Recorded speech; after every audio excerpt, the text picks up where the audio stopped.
और गुरु गोरखनाथ जी नहीं, कमालिया बेटी वहां कबीर साहब के साथ गई थी।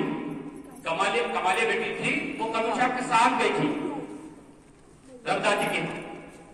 तो रविदास जी ने जो है जल दिया गुरु गोरखनाथ जी को, और कबीर साहब के लीजिए जल ग्रहण कीजिए, आप गर्मी में चल के आए, इतनी दूर से हमारे आश्रम है। तो कबीर साहब ने तो पी लिया, पर गुरु गोरखनाथ जी ने जल नहीं पिया।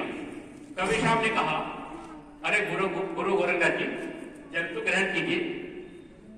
तो उन्होंने कहा, कबीर साहब आप कहते हो ये मेरा गुरु भाई है, इतना गंदा व्यक्ति है, जूता काटने का काम करता है, जाति का जमार है, और आप कहते जल पी लो। नहीं, मैं जल को नहीं पीऊंगा। कबीर साहब की बेटी जो मुंह बोली बेटी थी कमालिया, वो आगे बढ़ी और उसने उस जल को पी लिया। वो वहां से जो है चल दिए, और कुछ समय के बाद कबीर साहब ने अपनी बेटी की शादी पाकिस्तान में सुल्तान में कर दी, और कुछ समय के बाद घूमते घामते जो है गुरु गोरखनाथ जी पाकिस्तान में सुल्तान शहर में पहुंच गए, और उसी के घर जाकर के अगर जमाया जो कमालिया बेटी का घर था जहां उसकी शादी हुई थी, और उन्हें पता नहीं था ये कबीर साहब की बोली बेटी का घर है। वो बेटी निकल करके आई और उसने जो है उनको जल दिया और कहा कि आपने मुझे पहचाना? वो बोले मैंने नहीं पहचाना बेटा। कहने लगी मैं कबीर साहब की बेटी हूं कमालिया, मैं वही हूं जो आपने जल नहीं पिया था, और वो जल मैंने पिया था, और जिस दिन से मैंने वो जल पिया उस दिन से मुझे सद्बुद्धि मिल गई, सब ज्ञान मिल गया, और मुझे अंदर जो है अपने अंतर में रूहानियत का दर्शन होने लगा। मुझ पर जो है महापुरुषों की बड़ी कृपा हो गई। कुछ देर जो है गुरु गोरखनाथ जी ने कमालिया से बात की, हर बात का अटूट जवाब दे रही थी वो। गुरु गोरखनाथ जी को लगा कि वाकई इस बेटी को ज्ञान है, अनुभव है, मुझसे गलती हो गई। तुरंत वहां से वापस हुए और जो है कबीर साहब के पास नहीं, रविदास जी के पास गए, उनके आश्रम पहुंचे, और वहां पहुंच करके रविदास जी से कहा कि रविदास जी मुझे प्यास लगी है, थोड़ा जल मिलेगा, और मुझे वही जल चाहिए जो जल उस दिन आपने गिलास में दिया था। तो रविदास जी ने कहा, गुरु गोरखनाथ जी वो जल तो सुल्तानपुर चला गया, वो तो जल सुल्तानपुर चला गया, वो अमृत अब नहीं है, वो बार बार नहीं मिलता है, एक बार मिलता है। आपने उसको जो है सादा जल समझा, गंदा जल समझा, पर कबीर साहब की मुंह वाली बेटी कमालिया ने उसको अमृत समझा, और अमृत समझ के उसने पी लिया। आज वो रूहानियत उसके पास है, कमालिया के पास है, वो ज्ञान उसको मिल चुका है, और आप उस बेटी के पास हो भी आए, आपको खुद अनुभव हो गया होगा कि उस कमालिया बेटी को क्या अनुभव हुआ वो जल को पीने से। तो इस प्रकार से कहा कि जो है वो शबरी माता ने जो है प्रभु के चरण पखारे, धोए सादा जल से, और उनके लिए सुंदर आसन दिया, और आसन पर बिठा करके उनके चरणों में ही अपने सिर को रखे रही, और आंसू से उनके चरणों को धोती। प्रभु ने जो है कहा कि माता शबरी, मैं आपके दर्शन के लिए बहुत लंबे समय से इंतजार कर रहा कि वन में कोई ऐसी माता भी है जो मेरे दर्शन के लिए रोज जो है फूल बिछाती है, रोज रोती है, आंसू बहाती है, लोग उससे घृणा करते हैं। पर एक गुरुवाणी में मैंने पढ़ा था, पूरी लाइन मुझे याद आई, और उसमें कह रहे हैं कि जो जात पात की घृणा करते, अभी तो बागेश्वर धाम से जो रैली निकल रही है उनकी, हिंदुओं को जगाने वाली, तो उन्हें साफ साफ कह दिया बागेश्वर धाम वालों ने, महात्मा जी ने, बागेश्वर धाम बाबा ने कि भाई जात पात खत्म कर दो, सभी हिंदू भाई जात पात खत्म कर दो और सिर्फ एक ही जाति है, मानव जाति।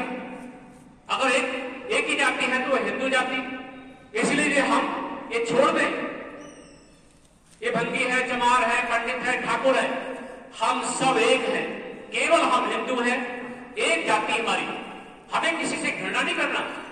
रामायण में इस बात की वाक्य ये गुरबाणी में मैंने पढ़ा कि शबरी के बारे में कब ये भगवान राम ने कहा कि तेरी जाति क्या है, तेरी जाति क्या है, उन्होंने एक बार भी नहीं पूछा।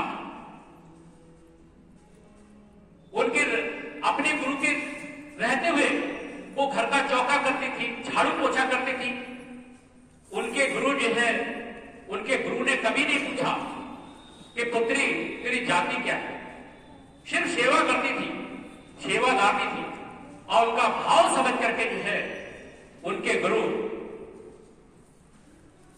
शबरी से कहते गए थे कि हे शबरी कि मेरी कुटिया पर चल करके भगवान राम आएंगे और तुझे दर्शन देंगे। तो शबरी ने जब उनको बेर खिलाए थे, जब शबरी ने बेर खिलाए थे तो शबरी तो जूठे करके खिला रही थी, जूठे करके खिला रही थी। शबरी के भजन में है लिखा हुआ कि कर मन हो निर्मल संजय, कर निर्मल हो मन संजय, कर निर्मल हो मन संजय, तो प्रसादी की क्या बात करे,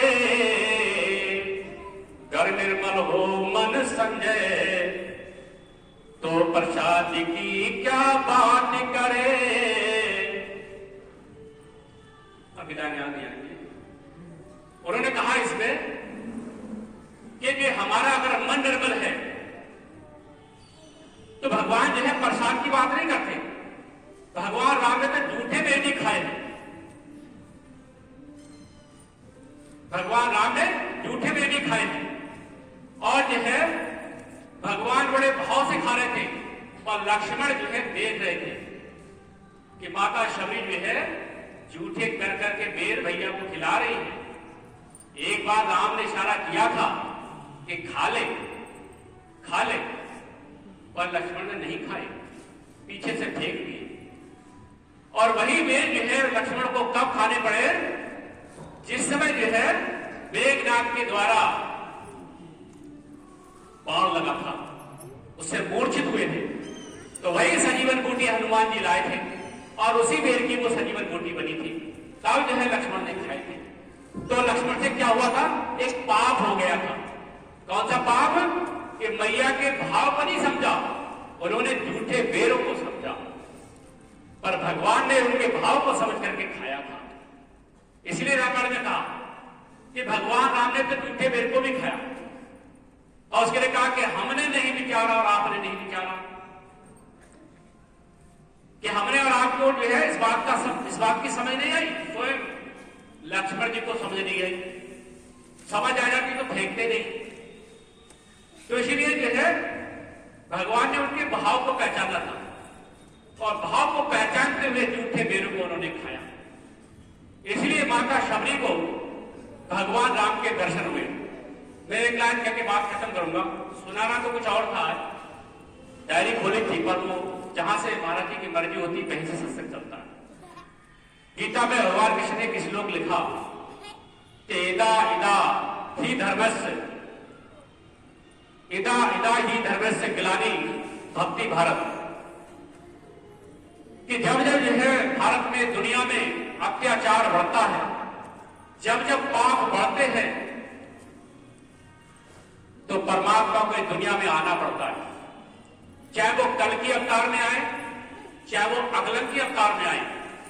जैसे हमारे महापुरुष हैं, ये अकलन की अवतार है, ये हमें नाम के द्वारा मोक्ष की प्राप्ति कराना चाहते हैं, हमें इस काल की दुनिया से, काल की जेल से निकाल के ले जाना चाहते हैं। और कलंक की अवतार जो संबल में होने वाला है, जिसके लिए अच्युतानंद संत थे, कई वर्ष पहले उन्होंने साथ में इस बात